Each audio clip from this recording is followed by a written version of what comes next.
Hello and welcome to a fully vaccinated episode of In the Faculty Lounge. I'm Paul Hauptman, Dean of the Graduate School of Medicine, and I'm joined today by a special guest, Dr. Mark Rasnake. Mark, welcome. Thank you. Good to be here. So Mark is a graduate of the University of Tennessee. He majored in engineering science and mechanics and then switched gears and ended up going to the University of Tennessee Health Science Center where he got his MD degree. This was followed by a residency and fellowship at Wilford Hall Medical Center at the Lackland Air Force Base, and then service in the United States Air Force in Iraq, Egypt, and other places in the Middle East. In fact, Dr. Rasnake has also specialized in tropical medicine. So we are here today in mid-June 2021 on what we believe is truly the descending limb of the COVID crisis. But Mark, you've been a huge campus leader for the last 18 months. At what point when this whole thing started with COVID did you realize this is something other than just a bad flu season? It started for us in January of 2020. That's when we really pulled a team together and started making, for us, what were unprecedented planning levels, gearing up for it. And at that point, we didn't know that it would get bad, but we saw enough danger signals to know that we'd better prepare for it to get bad. But it really wasn't until that third or fourth week of March of 2020 before it really sank in that our preparations were justified, that it really was going to get bad at that point. We were seeing the stories out of Italy and New York and the Pacific Northwest, and it was inevitable at that point that it would make it our way. And so the preparation proved to be very useful that we started back in January. And Mark, you were our 24/7 guy for an extended period of time, and it was obviously a huge team effort. But your background in infectious disease, obviously, maybe tropical medicine as well, is one of the key factors here. I was curious as I read through your extensive biography, to what degree do you think your military training, your military experience informed you not just about the pandemic, but about emergency planning? It was extremely valuable, just at least within the military context. You're working with people that by their very nature have to contemplate the worst case scenarios. We did courses on chemical warfare, nuclear warfare, biological terrorism, and planning for those scenarios. And one of the things we did as an infectious disease service in the Air Force is we tried to make some of those planning scenarios relevant to regular physicians, civilian agencies, recognizing that the kind of planning you would do for some of those eventualities would also apply to something that was much more likely to happen eventually, namely a pandemic. And so a lot of the stuff we would try to teach in terms of preparedness, your logistics, your emergency response communications, your organization of a crisis team, applied to basically everything. And there were certain things when we looked at bioterrorism. The thing we tried to impress on people in some of our courses is that the same skills you would use to contain a bioterrorist threat would be very generalizable to natural emerging diseases. And we really targeted flu pandemic as the thing we thought would be the most likely. As it turns out, it was a coronavirus pandemic that happened, during our careers, but the same sort of strategies applied for that as well. How about your engineering background? Did that play a role? I mean, because we have a number of individuals, as I've learned on the campus, who were engineers in their younger days, and it's very interesting to see them now as physicians. I think the approach is different, and it's really interesting because medicine now, as you know, as a program director in internal medicine, people come from all sorts of backgrounds, right. And we encourage that actually. I think the most useful thing about my engineering background, from UTK at least, is just the ability to look at a problem and break it down to finite elements, break it down into the individual tasks that you need to overcome to accomplish a major problem, and to have the organizational skills to tie those finite elements together into some sort of work process so that, as we worked through COVID, for instance, there were these tiny little things like unavailability of plastic pipette tips that would shut down a several $100,000 piece of machinery, shortages of things like disinfectants and gloves, working very closely with your logistics team, with your supply team, with your lab team, just the ability to integrate a complex operational system. I think those were some of the skills materials from engineering school that was just very useful to have available when we started a response like this, to be able to think about problems like that. So you might appreciate, the statement that the generals are often fighting the previous war, Yes. but having been in training when the AIDS crisis just began, this pandemic had some resonance for me. And it's ironic, of course, that Dr. Fauci, led the nation's response to HIV. Right. When I was training, we didn't even know it was a virus initially. We had no idea about transmission. We used to gown up like you're gowning up now with the pandemic. But I think relatively early on, it was clear this was something very different. Right. I'm wondering whether you believe there were any lessons from the AIDS era to what we've experienced now, and then by extension, what sort of thoughts? I mean, what is your current thinking about the next challenge we have down the road, if there is one? I think one of the things that HIV taught us was the need for universal precautions and hygiene when it comes to body fluids. One of the things that we were lax about in healthcare, and that I'd pushed for even before COVID, was we're fairly lax about respiratory hygiene with sick patients. There were a lot of patients that would be admitted to the hospital with fever and cough illness pre-COVID that would be managed in just general rooms, and the staff would round without wearing masks. If it was flu, we would wear a mask around a flu patient, but if they tested negative for flu, people would pretty quickly try to get them out of isolation. And I think recognizing the impact that COVID has had, that's probably going to have the same crystallizing effect on how we approach patients in general with respiratory disease. And we should have learned that lesson from HIV and applied it to other things where potentially contagious patients are potentially spreading germs to our staff. We could have done a better job as a healthcare industry with respiratory infections in general by placing patients in private rooms, wearing masks around them, having them cover their cough, things that we learned early on before there were vaccines that were highly effective at protecting staff from COVID. We could have done a better job. I think it's hindsight for us now, but I think going forward, we're not going to approach respiratory infections with the same cavalier attitude that we did before COVID. So you're program director of the internal medicine residency program and have been for a long time and have excelled in that.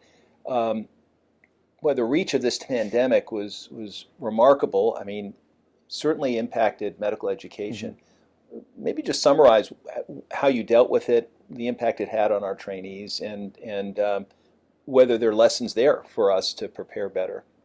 So the biggest thing is to know how important having a great team is when you have to step away from some of those valuable tasks. And I was fortunate to have very strong leaders within the department that stepped in and really ran the residency for the really peak 2 to 3 months there as we were getting on our feet with the COVID response team, when I kind of had to step away from day-to-day residency activities. And then as we got back into an operational footprint, we had to learn creative ways to teach people. We couldn't be in a conference room together sharing information. We had to move to a more distance learning standpoint. And I learned that that is a strength and a weakness. One of the things that I learned as an educator, we would always question how valuable that personal instruction through lectures or talks or anything else was. We didn't really know how effectively we were teaching people until we were forced to not do it. And the virtual option helped us maintain something, but it also taught us how valuable that in-person instruction, Sure, sort of a classroom environment is. It sort of validated that part of it. But it also taught us we need to really pay attention to teaching our residents the humanistic aspect of medicine. This was the first really bad stressor that most resident physicians have seen in terms of a public health crisis, and it was sustained. And it was complicated patients. It was more deaths than they're used to. It was deaths in younger patients than they had typically seen. And so we really realized the need to support emotionally through, talks, visits, whatever we could, the workload on our residents, and just to have that face time on the wards. And even when I, wasn't necessarily able to do lectures at COVID, I was able to be around on the wards and checking on our teams and kind of make sure people are, feel like they're supported in their environment, and just be present on the units, be present on the floors to see if that morale is intact and see how people are coping. Yeah, and perhaps one unexpected effect of this is medical school applications are have skyrocketed since this began. What about applications for infectious disease fellowships? Is there a renewed interest in that? There seems to be, at least within our program, I had 3 graduates this year enter infectious diseases training. I can't really credit COVID to that because they were already committed to the specialty when they started training here in 2018. So they were sort of already on that pathway. Over time, it will be interesting to see, and there's the concern over your personal health, doing things like pulmonary critical care medicine and infectious disease, versus the recognition that by doing those specialties, you can bring some valuable impact to not just an individual patient, but also to society at large by being a healthcare worker that's present when things like a respiratory infection pandemic arises. I'm encouraged, at least last year it was the best infectious disease match that we've seen in quite many years in terms of the fill rate of applicants. It'll be interesting to see as we go into this fall's application cycle if that's sustained. I think this will be the year to tell whether that COVID effect on recruiting people to ID is sustained. Well, you've just played such an instrumental role. You won the Exemplary Service Award last year for obvious reasons. People have looked up to you and to you as a source of valuable personal and professional information, and we're very grateful really for that. We're grateful for your prior military service as well. Since we are really at an important point in time, again, mid-June 2021, what would you say to individuals who are still hesitant about getting the vaccine? I actually had a discussion with an individual not that long ago, and we're so close to really being in the clear. Mm-hmm. But the latest figures, as I understand it from the CDC, is that 61% of U.S. adults have had at least one vaccine. What are you telling people now to say, let's get to that 80% or 90%? Right, and getting the folks that are on the fence or that are reluctant to really recognize how remarkable these vaccines are. 67% isn't where we want things to be necessarily, but that is a number to be celebrated. We are incredibly fortunate to even have access to such highly effective vaccines this early in the pandemic. That is just unprecedented.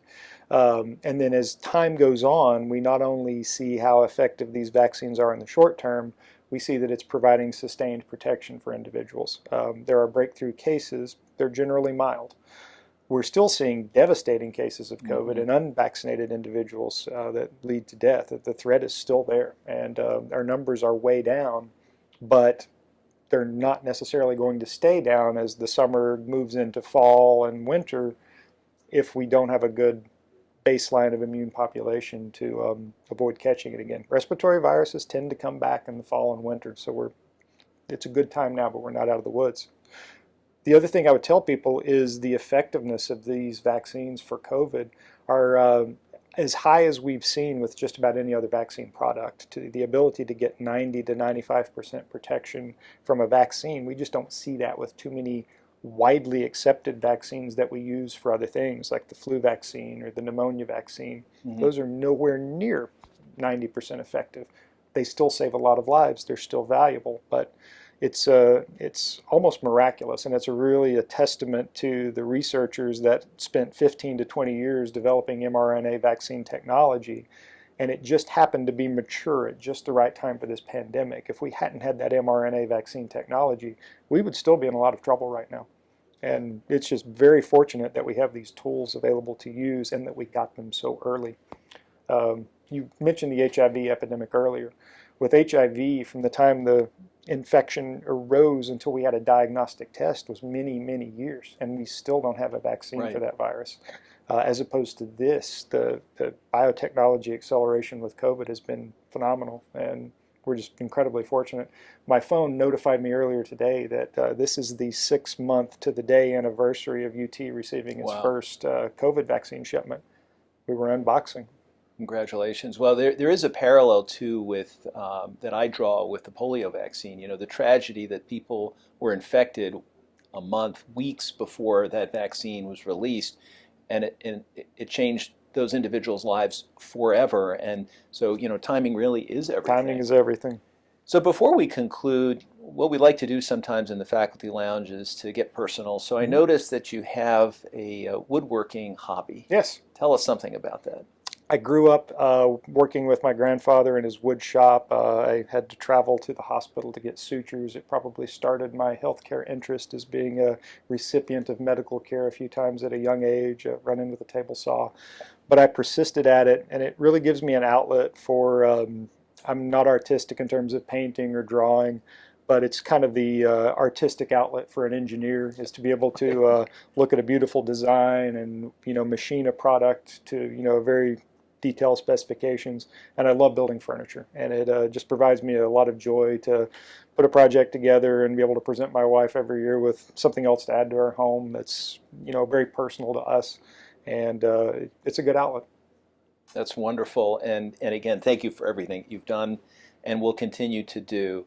So we've had a great discussion. We're looking forward to many others with other very accomplished faculty members at the Graduate School of Medicine here in Knoxville, Tennessee. So on behalf of the GSM, thanks for listening, and we look forward to our next In the Faculty Lounge meeting in the near future. Thank you.